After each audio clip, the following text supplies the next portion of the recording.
आज का युवा समझता है कि 1958 में जब नासा बना तब देश को पता चला कि सूरज की दूरी जमीन की कितनी है। हमारे ऋषि मुनि ने हजारों लाखों साल पहले बता दिया था, लेकिन वो हमें नहीं पढ़ना है क्योंकि हमारा ऋषि मुनि अपना है। तो क्यों कोई अंग्रेजी में बताएगा Jack and Jill went up the hill to fetch a pail of water. ओहो, हमारा बेटा अंग्रेजी बोलता है, ये बीमारी है हमको। मैथिली शरण गुप्त की कविता सुनाने और सुनने में मां बाप को वो प्राउड नहीं फील होता जब तक मोहल्ले के 4 लोगों के सामने अपने बच्चे से अंग्रेजी में कविता ना सुन लें, क्योंकि ये गुलामी की मानसिकता आपके अंदर भर गई है। आपको लगता है मेरा बेटा दिल्ली शहर के सबसे बड़े अंग्रेजी कॉन्वेंट स्कूल में जाता है, इससे उसको लगता है कि हम अपने बेटे और बेटी के माध्यम से अपने पड़ोसियों के ऊपर रौब गालिब कर सकते हैं कि हमारा बेटा तो अंग्रेजी स्कूल में जाता है। मैं थोड़ी देर के लिए आपसे सवाल पूछता हूं, उनके भले ही वो बेचारे अंग्रेजी न जानते हो, वो सदियों पहले वो लोग जो करके गए हैं, आपने उनकी कैसी बेअदबी की है, कैसा उनका निराधार किया है। वो पूर्वज अगर जिंदा हो जाएं तो सोचेंगे कि किनके लिए हम ये सब छोड़ के मरे थे। ये तो उसको चौराहे पे बेच रहे हैं, ये तो उसे अपने हाथों से आग लगा रहे हैं। बिना जाने सब कुछ आप इसी काम में लगे हुए, इसलिए हम नहीं जानते।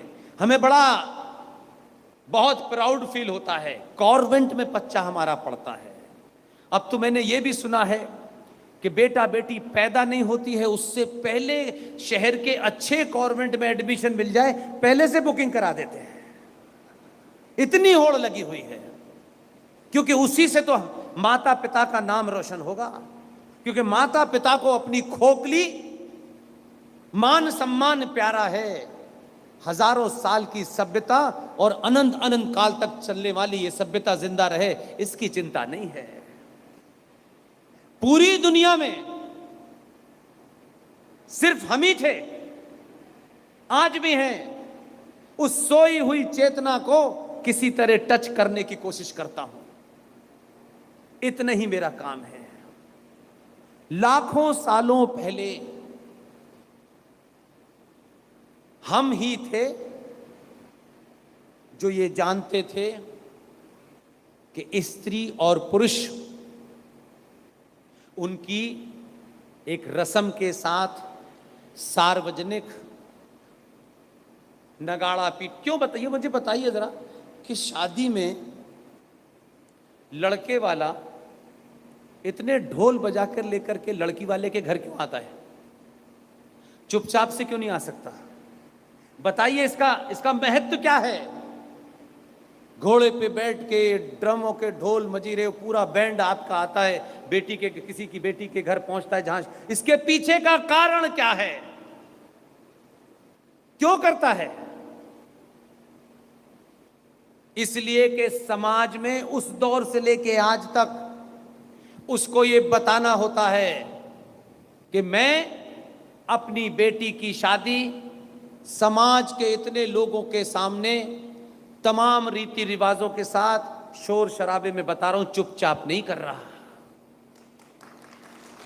ये ढोल मजाले कोई आपके स्टेटस का मामला नहीं है, ये उस दौर से चल रहा है। हम ही थे जो सिर्फ ये जानते थे कि मैरिज एक इंस्टीट्यूशन है, विवाह एक संस्कार है। और वो लोग जो टाई लगा के यहां आए थे, उनकी संस्कृति में सब बच्चे जो युवा हैं जाकर के ढूंढिएगा और मिल जाए तो मुझे बताइएगा।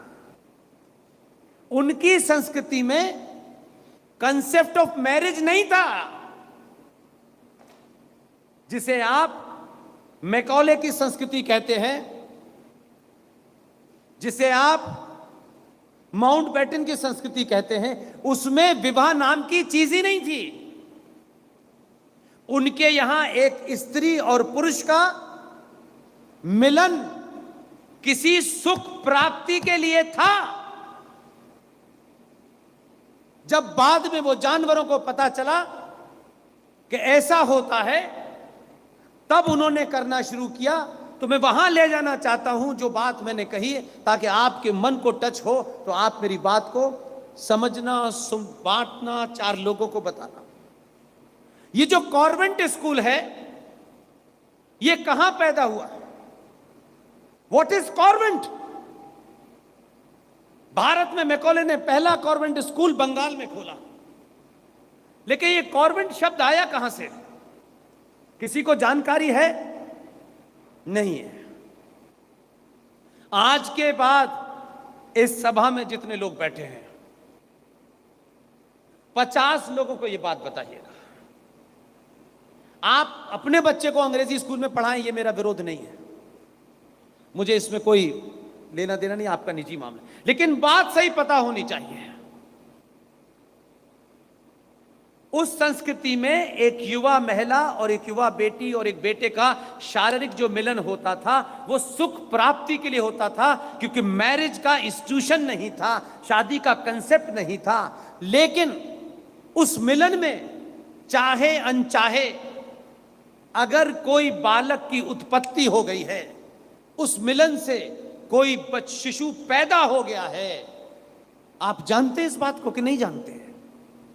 उनके शारीरिक मिलन से जो सुख प्राप्ति के लिए था, शादी के लिए नहीं था, कि शादी उनके यहाँ थी नहीं, उससे अगर कोई शिशु पैदा भी हो गया है, उस शिशु को राज्य सरकार या नहीं, देश की सरकार, स्टेट, उसको पालती थी। और स्टेट ने ऐसे बच्चों को, जिसे हमारी संस्कृति में नाजायज कहते हैं, इलिजिटिमेट कहते हैं, उन बच्चों को पालने के लिए बड़े बड़े हॉल बनवाए हैं, और उस हॉल में एक महिला और एक पुरुष, उनको रखा गया, उस हॉल का इंचार्ज बनाया गया, और उस हॉल के बाहर छोटे छोटे पालने रख दिए जाते थे कि ऐसी संतानें जो 2 लोगों के मिलने के कारण उत्पन्न तो हो गई हैं, उन संतानों को उन पालनों में बच्चों को छोड़ जाते थे। और उस हॉल की व्यवस्था देखने वाली एक महिला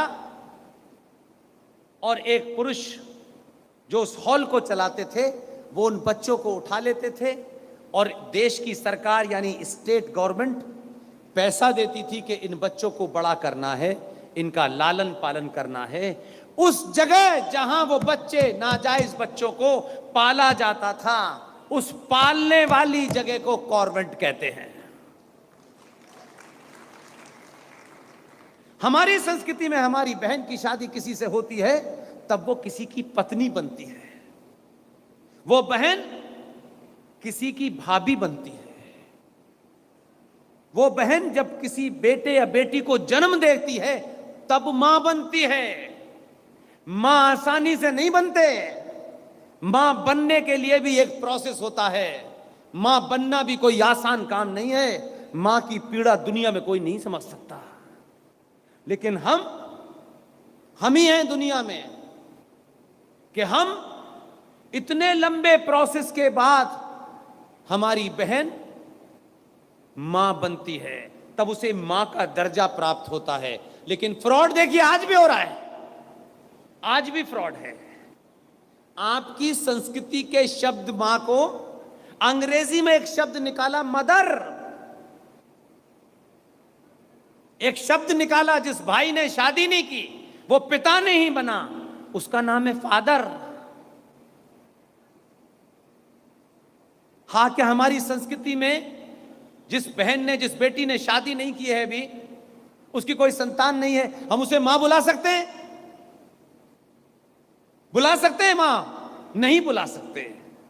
लेकिन एक आई थी अर्मेनिया से यहां पर, उनका नाम था मदर टेरेसा, पति का पता नहीं है, वो मदर हैं, क्योंकि ये संस्कृति ही उन्हें सम्मान दिला सकती थी, इसलिए मदर टेरेसा उनका नाम रख दिया गया। क्योंकि हमारा भाव मां के प्रति अलग होता है। जब उन्होंने शादी नहीं की, पति नहीं, बच्चे नहीं, तो मां का दर्जा तुम्हें दिया किसने?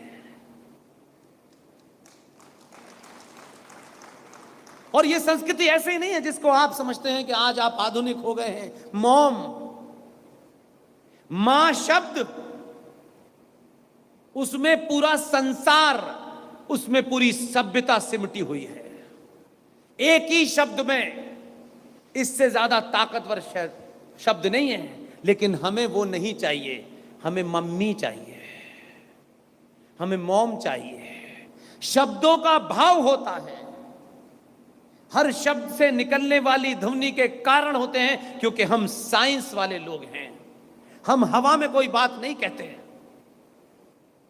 इसलिए मां बनना आसान काम नहीं है। और हमारी संस्कृति में दुनिया का अगर सबसे बड़ा कोई सच है, उससे बड़ा सच हो ही नहीं कोई सकता। हो सकता है कल बादल आ जाएं, सूरज न निकले, कल धूप न निकले, हो सकता है एक हफ्ते तक पानी बरसता रहे, तब भी इस सृष्टि के निर्माण से लेके अंत तक, जब तक रहेगा सनातनी हिंदू समाज में, मां शब्द का मतलब नहीं बदल सकता। और मां को हम मां कहते क्यों हैं? क्योंकि यही सृष्टि की सबसे बड़ी सच्चाई है।